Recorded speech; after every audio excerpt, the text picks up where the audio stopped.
So I'm going to start this video by asking a simple question. Did anybody have this on their bingo card? Personally, I didn't.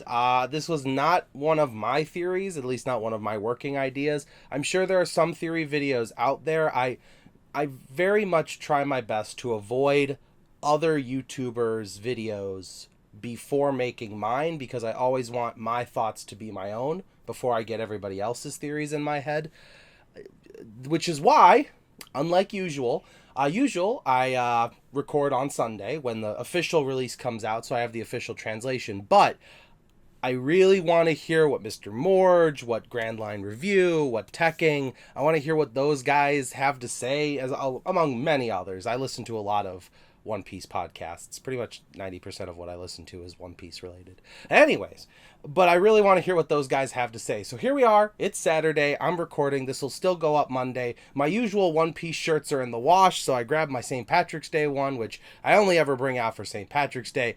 But next chapter is going to be even wilder than this one, just based on how this one ended. Unless Oda does what he did with the Iron Giant and takes us in a completely different direction and says, oh man, wasn't that a wild cliffhanger? Meanwhile, elsewhere, I really hope he doesn't. But hey, let's actually get into it. Hello, Internet. I am the hero of Julios. Once again, with another One Piece chapter summary. This week's chapter is chapter 1113, Stalemate. At least that's the title by the made by the translators. So I'll probably put the official translation down because I'll record my thoughts, I'll edit the video, and then I'll put in any official translation changes afterwards. But anyways, the chapter begins with Mars observing Vegapunk's brain. So, to those of you out there who put way more thought into the blubs than I did, yes, congratulations, you're right, it's Vegapunk's brain. What were you expecting inside of that giant dome? That's literally what he said was in there. What I wasn't expecting was just how big that brain got. Mind you, the brain fruit, the nomi, it is not what makes Vegapunk a genius. Vegapunk is a genius. The brain fruit helps with his genius, but it is not what made him a genius. The only thing the brain fruit does is give you a perfect photographic, auditory taste. It gives you a perfect memory. It allows you to memorize everything you come in contact with. Because of that, it causes your brain to grow. So a normal human being can obtain this ability, and yeah, they'll be smarter than the average bear because they'll be able to remember all the information they've been given, but to actually apply and use that information is completely different. A great example is my brother is way better at the One Piece card game than I am, but we both know all the rules to the game. There's a difference between knowing something and applying that information. So, that being said, Vegapunk, we're very lucky that Vegapunk had the brain fruit, because with his genius, he applied all his knowledge and found a way to lop that thing off before it became a problem, because that giant brain, you wouldn't be able to get out of bed. You would literally just lay there and someone would have to bring you the food, which you would remember eating, which would make the brain bigger. That brain fruit is a curse to a non-genius person. So, there's actually this theory going on. A friend of mine informed me of it, and I like this theory too, that devil fruits are drawn to the person that wants their power the most. For example, we know zone types kind of have a will of their own, and they move towards that kind of goal, which is why the Nika fruit found Luffy. It's probably why Rob Lucci got a carnivorous zone fruit, because he already had that innate bloodlust as a child. But it's entirely possible that Paramecia and Logia class fruits also have that kind of willpower. In the case of some fruits, like the Flame fruit, Doflamingo, grabbed it before it got to Sabo. It found Sabo in the end, but who knows how much of it is actually the fruit's work and how much of it is fate itself.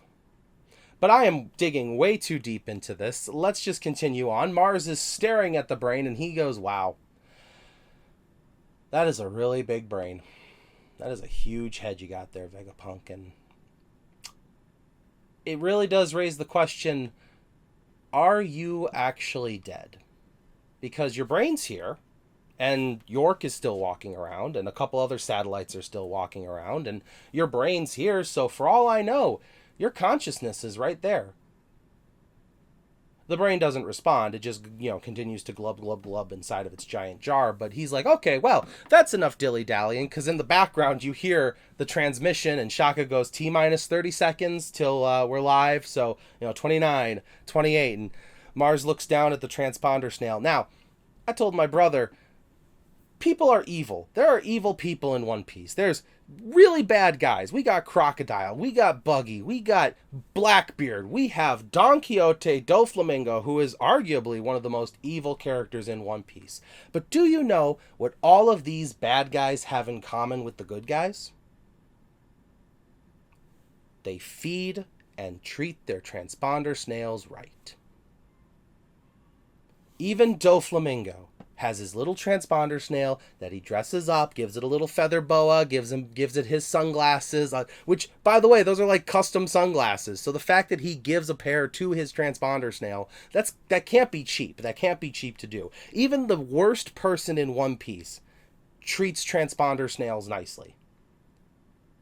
Mars was just going to step on it. He literally has his foot up. He's walking towards it. He's going to crush that little guy.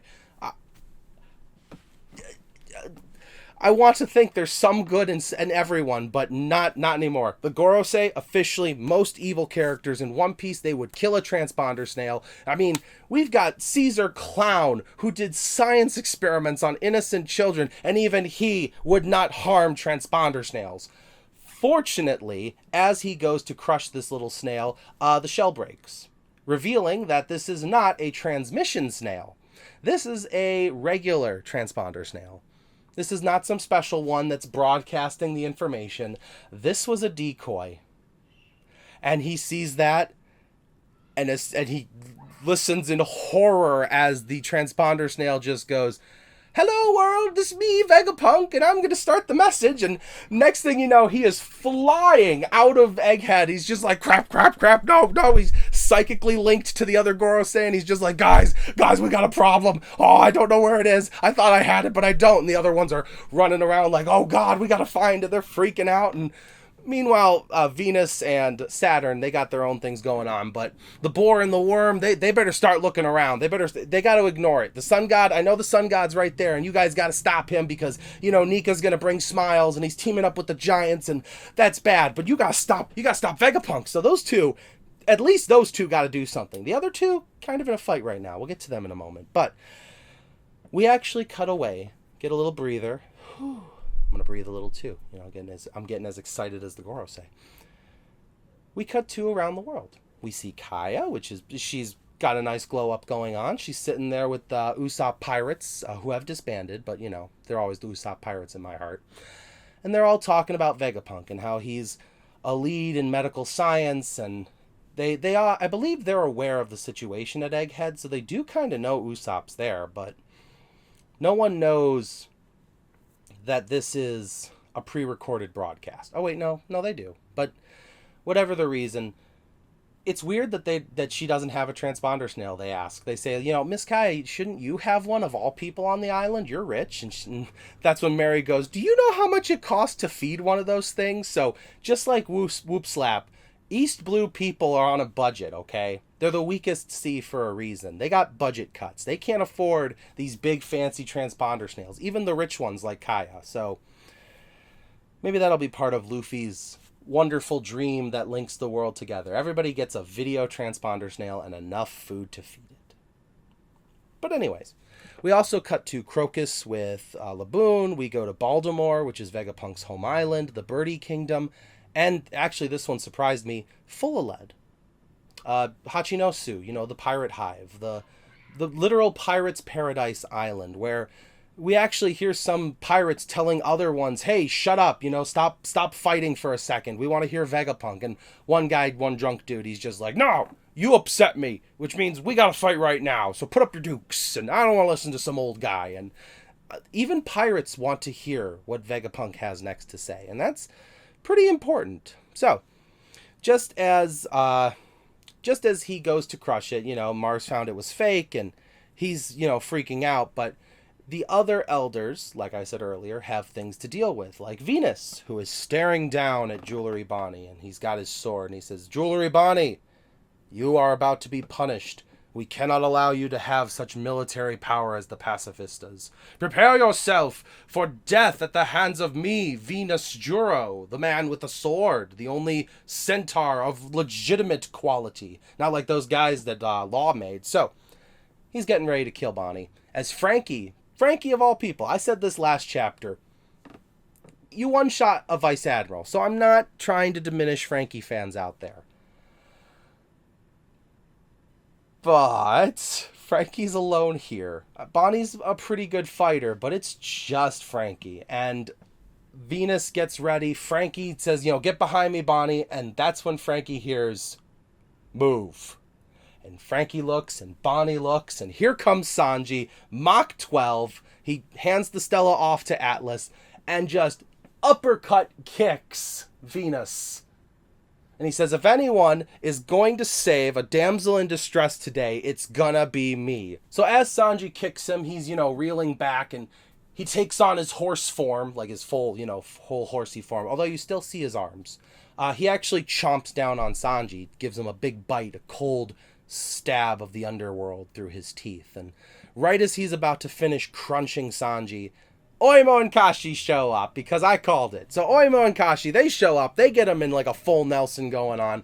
In addition to Oimo and Kashi grabbing Venus and holding him down, Bonnie decides she's going to jump in on this too and asks her Devil Fruit to give her a giant-ish future.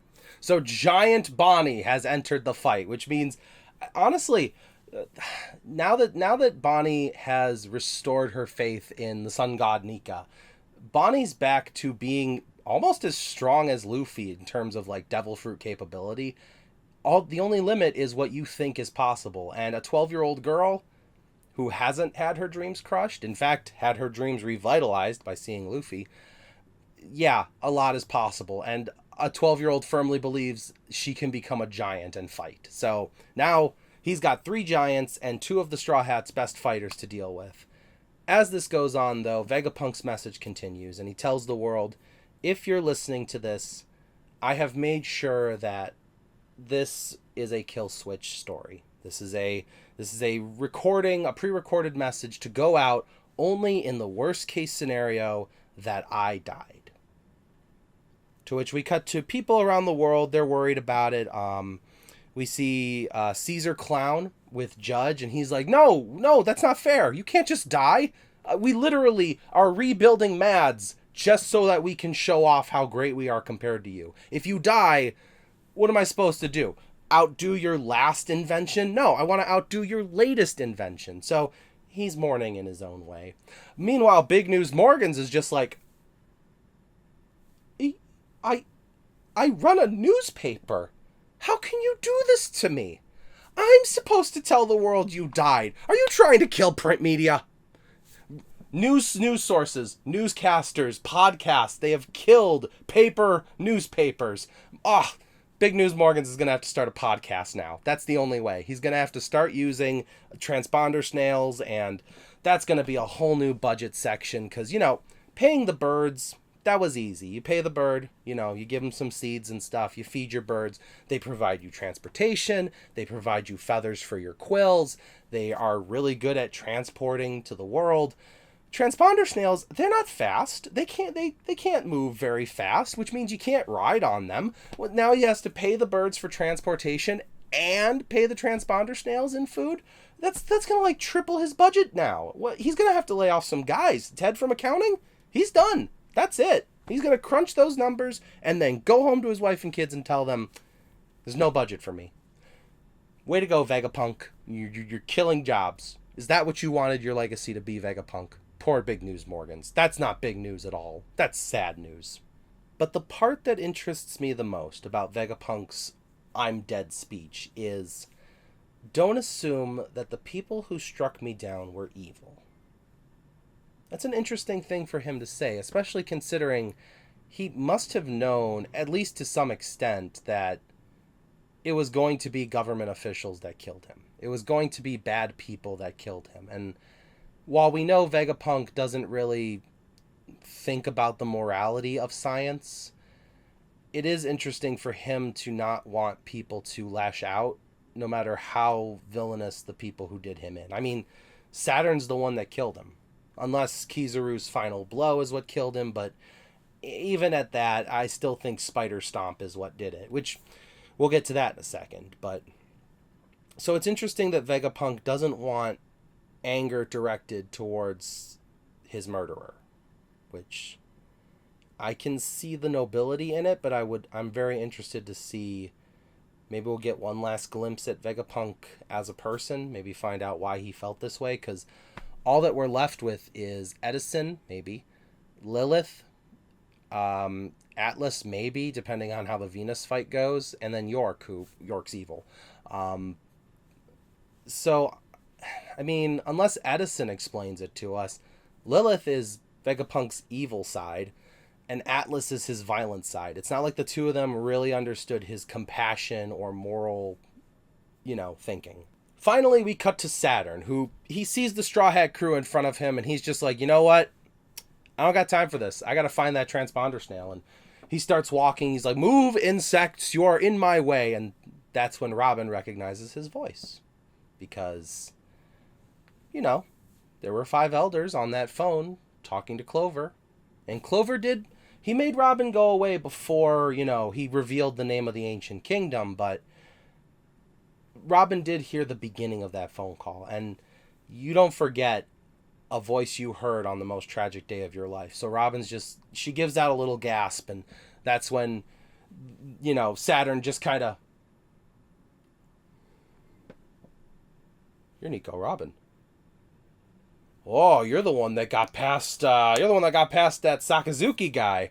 You're from Ohara. You are a big problem for us. And he gets his spider stomps ready. He's got 4 big spider stomps ready to go. And that's when the entire Straw Hat crew steps it up to the point of no return. They are taking on a Gorosei together. I know we joke that Nami, Usopp, Chopper, they're the weakling trio, and some people do argue that Brook's not a very strong fighter, but Chopper's guard point stopped a spider stomp. Zeus, with, Nami's climb attack, Zeus came out and hardened himself and stopped a spider stomp.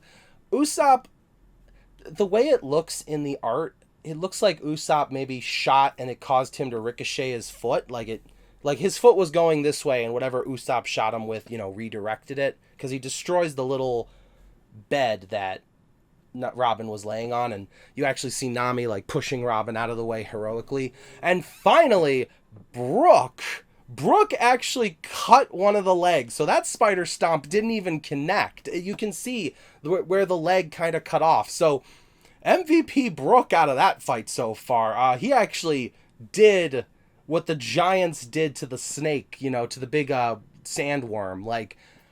Good Lord, Brook. Wait, kudos. I'm not a power scaler for a reason, because I have no clue where that puts him now. Is he as strong as Kaido? Anyways, but yeah, so Venus and Saturn, they got their own fights on their hands, and now new mission Straw Hat crew, not get the boat out of here. Get the Robin out of here. They got to protect Robin, because we still don't know why Robin's so heavily injured, and Saturn ain't gonna let her recover. So as Venus is getting ready to fight, as Saturn's getting ready to fight, as Mars, Mercury, and Jupiter are all panicking and flying around the island as fast as they can, even York is standing there think, I'm a Vegapunk. I need to know. I gotta figure this out. That's when the transmission finally starts. And Vegapunk says there's a lot going on in our world, and there's a lot of historical evidence that points towards different things, and the way information travels is an interesting thing. And he says it in a very wordy way, but he goes, let me just boil it down to the beginning of my theory. Our world is going to sink into the ocean. So, going back to what I said at the start of this chapter, who had that on their bingo card? Because sink into the ocean is not on mine. I liked the theory that the red line would be destroyed and all the oceans would become one. They become one piece. That's how the all blue gets made, and like that's how Fishman Island gets destroyed because the red line lands on top of it. But this, the world's gonna sink. I mean, we knew Aqua Laguna was causing the sinkage of Water 7, and that's why Iceberg's going to turn it into a boat. And we know Gecko Moria, Thriller Bark, is an island that has been turned into a boat. But for the most part, the way islands work is they touch the ground. Or I guess not the ground. They touch the Earth's crust is the easiest way to put it. Which means as ocean levels rise, more and more the world sinks, so to speak. There's a lot of predictions like California will be underwater, 50 years from now or 200 years from now or however long it takes. But we also know that because of the Mother Flame, when Leluzia got destroyed, although Leluzia never existed, we know that the ocean level rose a little bit. I'm not exactly sure how a giant hole raises the ocean, but take what you can from that information. But when you think about it, it kind of starts to make sense that the world is sinking. And that's why fishmen were so heavily persecuted, was because they have an advantage if the world becomes under. So if we get those guys extinct, or if we at least keep their population low, we don't have to worry about them being the new rulers of the world. That's why Marie-Joie is at the top of the red line, because if the ocean keeps rising, they're safe. They're safe in their holy land at the top, and they have all of this time to think about how to fix this problem, how to fix the world sinking. But this also raises the question, what did the world look like during the Void Century? What did the world look like 800 years ago? Why is there a bridge, Tequila Wolf? Why is there a bridge that goes nowhere that is supposed to connect islands together? And why is it so high above ocean level? Is the world of One Piece actually similar to the world of Wind Waker? I know we're getting into a completely different genre here, but in The Legend of Zelda Wind Waker, really cool game if you haven't played it, I'm going to spoil some things for that video game. So now is your chance to, maybe click off, because the rest of my ramble is going to be spoilerific for that game. So I'll just give you a moment. Did you have enough time to click off? Okay, if you're still here, sorry, spoilers for Wind Waker. In the game Wind Waker, it is revealed that all the islands that Link sails to with the King of Red Lions are actually the tops of the mountains of Hyrule. Because in order to defeat and seal away Ganondorf, the gods of the Legend of Zelda world of Hyrule, they flooded that world. And the survivors of that flood fled to the mountaintops, which formed the islands we know of today. What if that's what happened in One Piece? The Void Century happened, the legendary kingdom of ancient times fought against the celestial dragons, and the result of that war caused the flood that took out most of the world of One Piece. And the survivors of that flood fled to the mountaintops. It's an interesting theory. You could also theorize that that's why the moon is such an important thing, because that's like the last spot to go to once the world is officially flooded. Everyone's going to move to the moon, which would be really upsetting for a lot of people, because they're going to get up there and NL's just going to be like, everybody get off my lawn. Go away. No. He's just going to lightning shoot down every sky ship that tries to come towards him. And we'll worry about that when the world's flooded. But the implications of this, that the world is going to sink into the ocean, is interesting, to say the least. It's not what I predicted. So I'm looking forward to hearing everybody else's thoughts on this, maybe help me recontextualize some things that happened throughout One Piece. Kudos to Iceberg. You're one step ahead of the game, because he's spent the last 2 years working on turning Water 7 into a floating city. So he's already there. Gecko Moria can always just go back to Thriller Bark. He already turned an island. Actually, Gecko Moria and Iceberg are going to team up. Gecko Moria already has the technology to, make an island boat, apparently. And Iceberg is one of the best shipwrights in the world. So, with the two of them working together, this completely dismantles my cross-guild theory. Now I have to redo the cross-guild theory. Anyways, world's gonna sink, and I'm hoping the next chapter Vegapunk explains how and why. So let me know in the comments what you think. I really do want to hear other people's thoughts on this, because this has been one of the biggest lore drops in One Piece, and we haven't actually even gotten into the meat and potatoes of it. We just got this surface level, world's gonna sink, deal with it. Thank you for watching as always. I will see you in the next video. Again, please leave your comments. But as always, this is the Hero of Julios, Xing out.